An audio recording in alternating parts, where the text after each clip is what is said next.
Most people think leaving a toxic situation is a decision. You realize it is hurting you. You pack your dignity into a small emotional suitcase. You walk away. Very clean, very cinematic, very unlikely. Because in real life, people stay in situations that hurt them for reasons that are far more complicated than weakness. They stay because the situation is familiar, because the good moments are just good enough to confuse them, because leaving would mean grieving not only the person, the job, or the place, but the version of the future they once imagined there. And sometimes they stay because their nervous system has mistaken chaos for connection. This is not stupidity. It is psychology. The brain does not simply ask, "Is this good for me?" It asks, "Is this familiar? Is this survivable?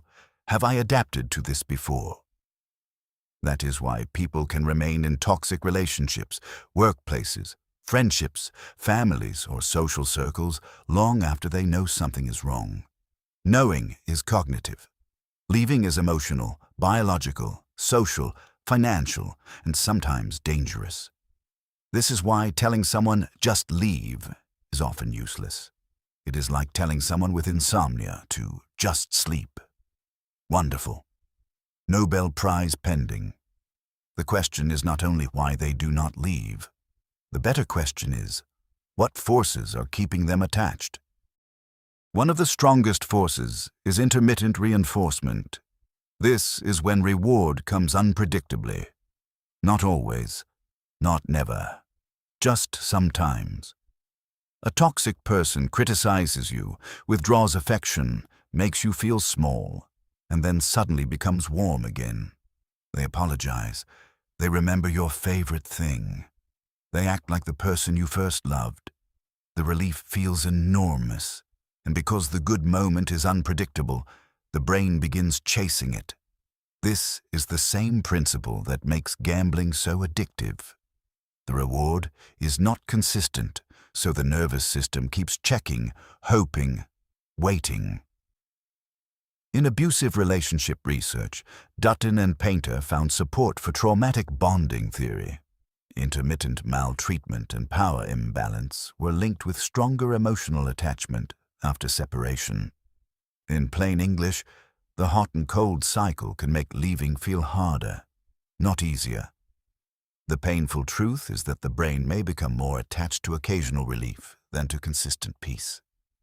Peace can feel boring when your nervous system has been trained on chaos. Another reason people stay is investment.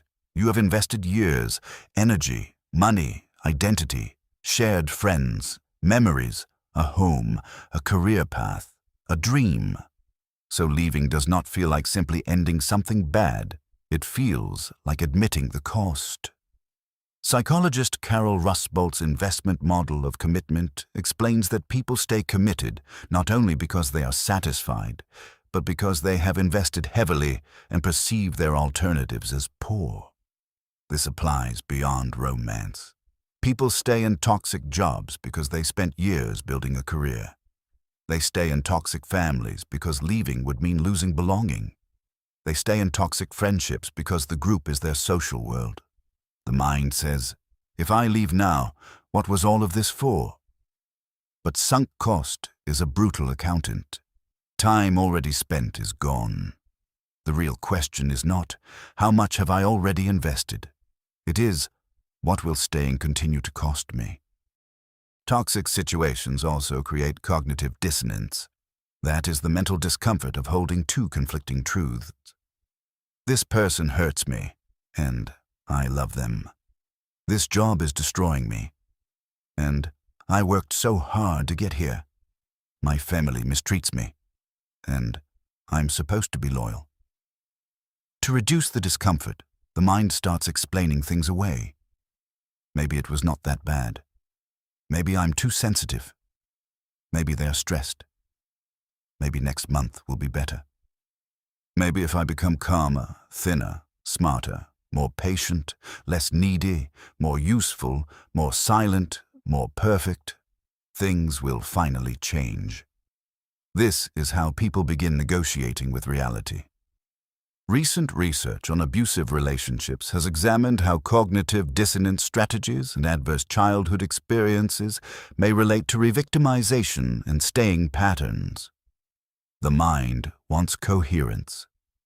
So when reality hurts, it may choose a story that hurts less in the short term, even if the story keeps you trapped.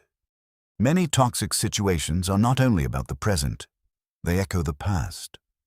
If love once came with unpredictability, criticism, emotional withdrawal, or fear, the nervous system may later confuse intensity with intimacy.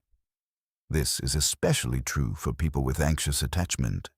They may feel drawn toward situations where approval must be earned, where closeness is unstable, where they are always trying to fix the emotional temperature in the room, not because they enjoy pain, but because the nervous system recognizes the pattern.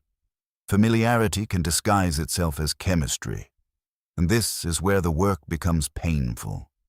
Sometimes what feels like I cannot leave them is actually I cannot stop trying to finally win the safety I did not receive before. That is not weakness. That is an old wound looking for a new ending. There is also learned helplessness. This concept comes from research by Martin Seligman and colleagues, showing that when organisms repeatedly experience uncontrollable stress, they may stop trying to escape even when escape becomes possible later. In human life, this can look like, I tried before and nothing changed. No one believed me. I always end up in the same place. What is the point? Toxic environments often teach people that resistance is useless. You speak up and get punished. You set a boundary and get guilted. You ask for fairness and get called dramatic. Eventually, the nervous system learns. Do not fight, just endure. And endurance begins to feel like personality, but it is not personality. It is adaptation. The tragedy is that a strategy that once helped you survive can later prevent you from leaving. Here is the uncomfortable part. A healthy environment can feel strange if you are used to dysfunction. A calm person may feel boring. A respectful workplace may feel suspicious. A peaceful friendship may feel emotionally flat. Not because peace is wrong, but because your system has been trained to expect danger. When chaos disappears, the body does not always relax immediately. Sometimes it looks for the next threat. This is why leaving a toxic situation is only the first step.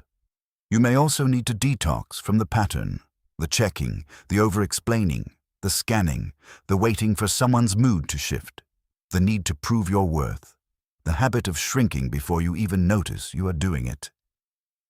Freedom can feel empty at first because your nervous system has been living on emergency fuel. The first step is not always physical leaving. Sometimes the first step is internal separation. Begin by naming the pattern without beautifying it. Not, they are complicated, but they are kind when they want closeness and cruel when they want control. Not, my job is demanding, but my job rewards constant availability and punishes boundaries.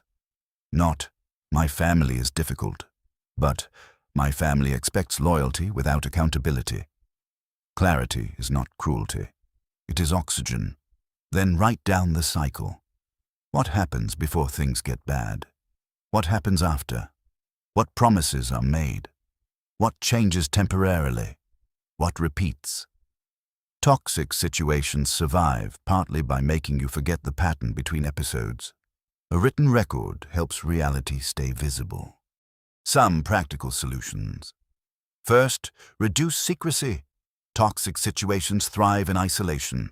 Tell one grounded person the truth, not the polished version, the real version. Second, rebuild your sense of agency in small ways. Choose one boundary, one honest sentence, one delayed reply, one refusal, one evening not spent managing someone else's emotions. The nervous system needs evidence that action is possible. Third, stop using potential as proof. Do not judge the situation by what it could become. Judge it by the repeated pattern. Potential is not a home. It is a brochure. and many people have ruined years living inside a brochure. Fourth, watch the body. The body often knows before the mind admits it.